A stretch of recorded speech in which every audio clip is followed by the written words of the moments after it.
We have a very small niche. All I know is how to sell to seniors very effectively without having to have an office, because you can do it from anywhere in the world. We have many agents that do. And how to grow your business to scale. And so we've documented both of those things. We sell Medicare supplements, we sell Medicare Advantage plans, we sell Part D drug plans, we sell a lot of cancer insurance, we sell life insurance. But our main focus is on trying to be a help to the senior, trying to make a central repository of information, of helpful information to them. Same thing I do with the agents, trying to put out enough information that helps them, that is a honeycomb, if you will, honeypot, that brings them over to want to have a relationship, that they want to be a part of what we're doing because we've given first before we've ever asked of anything in return. One of my favorite books of all time was, it's kind of dated now, but the philosophy, the premise of it is still the same. It's really bright. And the premise is, give and you shall receive later. It says, give and it shall be given to you, pressed down, shaken together, and running over, that your cup may not be able to contain it. It all starts with the action first, the verb of give. Giving has to be first. So many agents think that their give is a lead card that they mailed to the client's house saying there's spooky changes happening in Medicare. Or they think that their give is the script, the magical script of telemarketing. Whatever the telemarketer says, that's my give, and I want you to give me your information. I want you, the consumer, to give me your business. I want you to give me your time, even your attention on the phone. Any expectation first without giving first is lopsided. It's not the way that this world is set up. So however you're reaching your people, if you're standing, God forbid, you're standing in a big box store waiting for foot traffic that you have no opportunity to control or influence in whatever way, shape, or form. I don't recommend that form of marketing for building your Medicare business. Or if you're doing direct mail, or if you're doing telemarketing. With each of these, I've seen agents excel greatly. I've talked to them at the company trips all around the world. But what stands out from these agents who are successful is very different than their mindset being, okay, now I've got you on the phone, let me get your information. Let me pitch you on this, and you're going to come with me because of that. Either selling through fear, uncertainty, or doubt without first creating the environment of giving to them. The reason for my call today, Mrs. Jones, is to let you know that there are some insurance companies in your area that have had significant rate increases. All I want to do is find out maybe what you have, tell you what else is going on in the industry and in the country as a whole, and with Medicare changes coming up. And if you find value in the information that I'm going to give you for free, you may decide to do business with me at some point in the future. But I just am here on the phone or here in person to give you information for free. Put your pocketbook, or whatever you call it, your checkbook away. I have no expectation. I'm here to give because that's what I do. And I found that by giving away information and helping people, everything else just works out like it's supposed to. So does it sound fair that I can give you some information and you can just keep my information on file in case anything ever changes with your Medicare situation? And I guarantee you that if they pick up on the fact that you are legitimately trying to give information, you won't be able to handle how much business you're going to get. Furthermore, and I've experienced this, so take it from fact, when they understand and they grasp and they get it, everybody takes a different time frame to get there. But when your prospect and your clients know that this is the heart of your business, that everybody that's on your team is under the working orders of serving first, trying to do everything they can to help, then what happens is you start getting so many referrals that you have to hire more people to handle it, because they want to refer their friends and family to someone who wants to serve first, not sell first. You can be a transactional agent, or you can be a lifetime agent where you have crazy raving fans that support your business. And I'm telling you, from having the latter, it is far easier to grow and expand to whatever extent you wish to in your business I regret not choosing you as my agent. I chose a local one, thinking local is better. However, I get more information from you than I do him, and I would like to get some honorable agent. My number is 251. You can grow it as big as you want to if your philosophy from the beginning is right, if your heart's right. I've said it for years. Gosh, almost a decade I've been saying the same thing to other agents. If your heart is right and it's not about getting the sale, not about making that next transaction happen, that comes through on the phone. And that's all we have.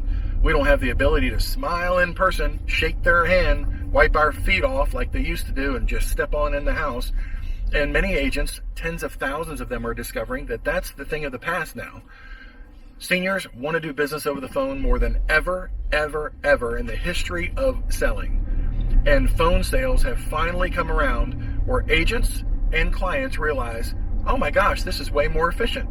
I don't have to get my house ready, vacuum my floor, put my face on, as my mom says, do all these things to get ready for a sales pitch or a confrontational interchange with an agent. I can just talk to them on the phone. And I'm in control, because if the agent makes me mad, I'll just drop the phone and hang up. It puts the seniors in control and is way more efficient for everybody. So when you're limited to only what you can say on the phone, it's even more imperative that the heart of serving, and really it can't be a tactic. It can't be just you saying that's my tactic to get in there. I'm just going to say I'm going to give them something. Because every agent, no, I'm sorry, that's too broad. Many agents that I see are looking for the next tactic. I want, what's my next thing? What's my script? What's my power script that's going to get this done? Oh boy, you don't even need a script. You don't even need all this big infrastructure set up that you're ready to be a sniper on the phone with the person. I'm telling you, you can be the biggest loser agent, not even know how to fill out a form correctly, but if your heart is right and you talk to enough people, you won't be able to handle the business all by yourself. That is a fact. I've seen some really interesting people in this business at the trips around the world. Absolutely what most people, the cool kids in the business would say, they're absolutely goofballs, have no personality, don't have conversations with people on the trips or anything, and they're successful because they do things the right way. I go look at their marketing. I go look at what they have online, and I try to talk to them and say, what is your secret? I don't know. I just try to help people. I try to put people together, networking this person with that person if they need something. I look for the need, I try to fill the need, and the business just comes naturally. If you set up your business that way, you'll never have a problem getting clients, ever. Your closing ratio will be great, your referrals will be out of this world, and you'll constantly hear from your clients thanking you for being the one that stood out from the rest. That's what we hear all the time. You can see it in our reviews. You can see it in our comments on our content that we put out. You were different from the rest, so I reached out. I didn't know you. I just saw what you did. I saw your heart. I saw what you're trying to do to help. I benefited from your content. I took something away from it that nobody had told me before. Something truthful, something that was honest. You took a position. I agree with you. I want to do business with you. With 45 plus million people, whatever the number is today on Medicare, there's enough of a niche in there for you to be your own person. Have your own opinion, have your own philosophy, let people see it, but do it all with an attitude of, I'm trying to help them first. The book I mentioned earlier that's kind of old and dated, it's called Jab, Jab, Jab, Right Hook from Gary Vaynerchuk.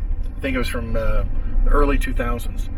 The technology where he talks about the social media and doing that kind of stuff, the technology platforms and all that may have changed, but the premise is not unique to Gary. It's from the scriptures. Give, and it shall be given to you. Gary says, jab, jab, jab, which is give, give, give, give. Then, and only then, when you've created the value, when you've delivered something that's more than they expected, then the dynamic changes, and then the right hook. Then there's an ask. You're just pushing out all the time. Nobody wants that. And so that's why there's 3 jabs and not 1. So it's a give, give, give rather than take. Jab to jab right hook stands for give, give, give, and then ask. And I really do believe in such a noisy world that if you're not prepared to give first, to have the maybe opportunity to get something in return, you're gonna find it very difficult. Awesome. And I think the best way to do that is, I want to give you something for nothing, absolutely free. I want to be of value to you. And if you find value in what I've done, then at some point in the future, when you're making the next decision on what you're going to do for this product or that, I would hope that you'd keep me in mind. Very, very light touch, very anti-sales, and that's what people appreciate. So hopefully you got something out of this. And if you can't move your contract to where you wanted to move your contract because it's the middle of the season, January 1 is approaching. January 1's coming soon. So I encourage you to be a part of what we're doing. I think we do have a finger on the pulse of what's happening in the senior community, in the insurance community for sure, the Medicare community. We're tied in with NAHU pretty strong in Washington. We know what's going on with Medicare regulation before it's even in the law. And it's a good place to be plugged into. So come join us if you think that you're going to get value from doing so. I wish you the best of success in this, not only this Medicare season, but all that this industry has to offer. It's offered us a lifestyle that's been able to not only take care of our family, but help a lot of people as an outgrowth of what we've been able to achieve simply by doing what I'm talking about here. I'm completely transparent in what we do. We just try to help people. I like to help agents because I get professional high from helping other people and watching them succeed. I like watching them. Flip this around. There's my office up there. There we go. Come on. 3rd floor, right up there is my, no, 2nd floor. 3rd floor. It's a 3-story office building. But anyway, hope to work with you in some capacity someday, or see you on a trip, or see you at one of our in-person training events, which we hope will resume in 2021. I hope you all had a great day. Take care.